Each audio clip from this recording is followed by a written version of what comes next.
Alright, welcome back ulit sa aking channel, no? Ngayon, ipakikita ko naman sa inyo yung lunch namin na lulutuin ko ngayong Biyernes. So, tara, umpisahan na natin to. No, marami sa inyo ang nagtataka or nag-worry regarding sa kung ano ba yung dapat kainin or iwasan. Kasi nga, hypothyroid tayo. Well, hindi rin naman ganun ka-komplikado. Basta wag lang pong susobra. O, ngayon, meron ako ditong binili na beef spare ribs sa Harris Farm, no? Doon sa butcher na malapit dito sa bahay.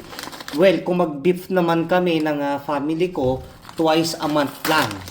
Okay? Ganun lang, no? Kasi madalas, kumakain kami dito, gulay, manok, isda, nagpo-pork din, no? Ito, sobrang fresh nito, no?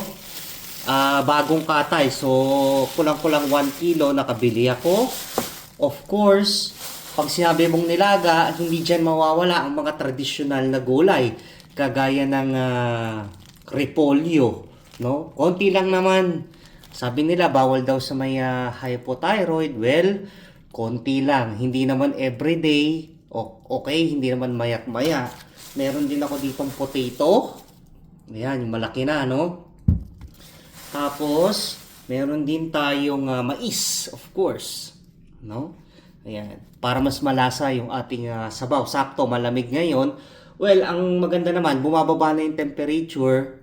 No? Patapos na kasi ang winter dito. Papasok ng spring.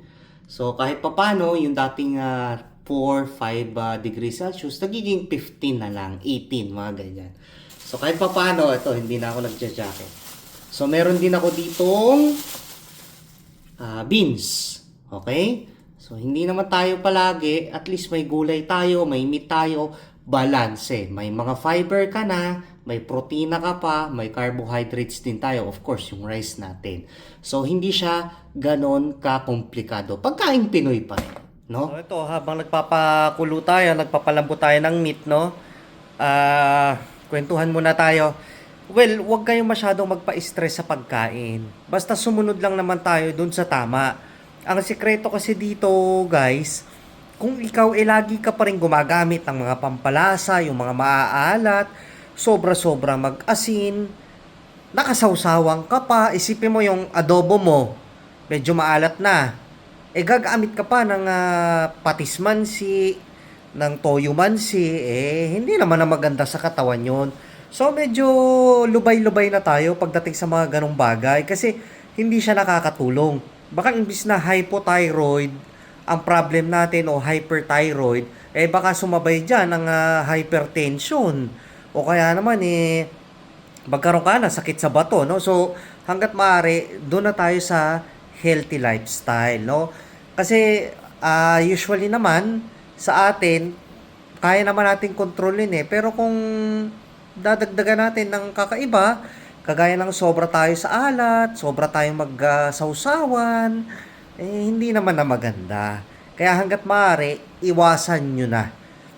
Masarap naman talagang kumain ng may patis mansi, may toyo mansi, pero hindi talaga siya maganda O, okay lang naman siguro kung tinikman mo, no? Pero yung every time nakakain ka, lagi kang nakasawsawan, alisin nyo na po. Okay? Ngayon, kung medyo nahihirapan kang mag-isip ng lulutuin, ganito na lang ang gawin mo, no? Kasi kami, ang ginagawa namin, halimbawa, Lunes, inuumpisahan ko yan, manok. O ano ba luto sa manok? O pwede kang magtinola, apritada, ikaw bahala kung ano. Marami naman dyan online, marami kagaya ni Panlasang Pinoy, no? So, maraming recipe na tinuturo ni Chef Elite. Yan, maraming tinuturo yan. Ikaw bahala kung ano yung trip mo lutuin. Basta hindi ka allergic dun sa sa menu na gusto mong gayahin, no? Okay yun. So Tuesday, pwede ka namang magbaboy. Halimbawa, ang gusto mong luto naman sa baboy sinigang. Pwede yun. Sa Wednesday, pwede ka namang mag-isda. Ano bang pwede sa isda? Andiyan yung inihaw. Pwedeng prito. 'Di ba? Pagdating ng Thursday, pwede naman tayong magbaka. Okay, pwede yan. Baka o kaya gulay. Pagdating ng Friday, Pwede ka namang magpasta. O, ganun lang kasimple. Lagyan mo lang ng konting twist. Kasi ano naman, sisipagan mo lang talaga magluto. Kaysa naman yung ikaw yung bibili. Pwede ka namang magpansit. Pero syempre, pagka magpapansit tayo, no, iiwas na tayo sa mga mamantikang sahog, maalat na timpla, iiwas na tayo doon. Pwede pa rin naman yon, basta yung mga timplado lang tansyahin natin, wag naman yung maalat, no?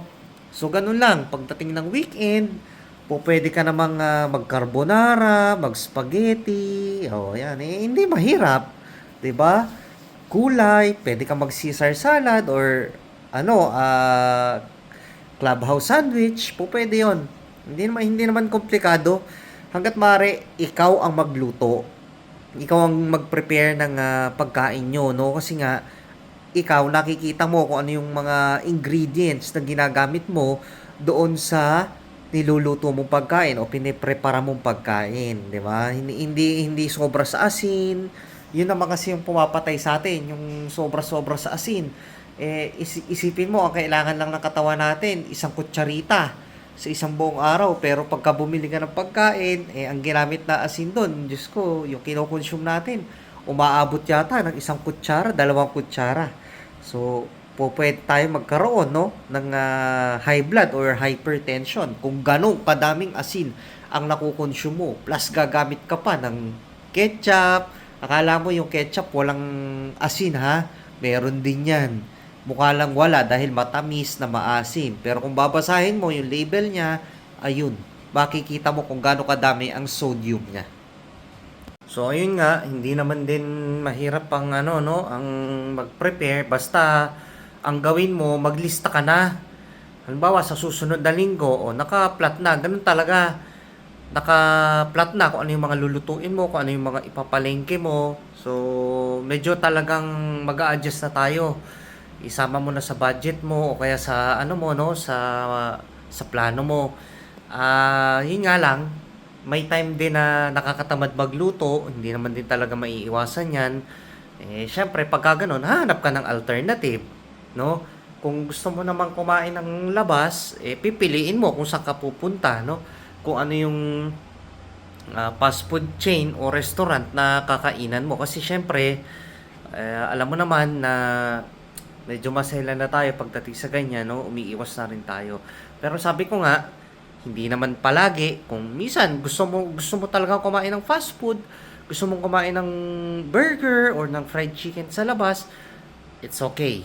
Hindi naman lagi, 'di ba? Hindi ko naman sinasabing binibreak natin yung law.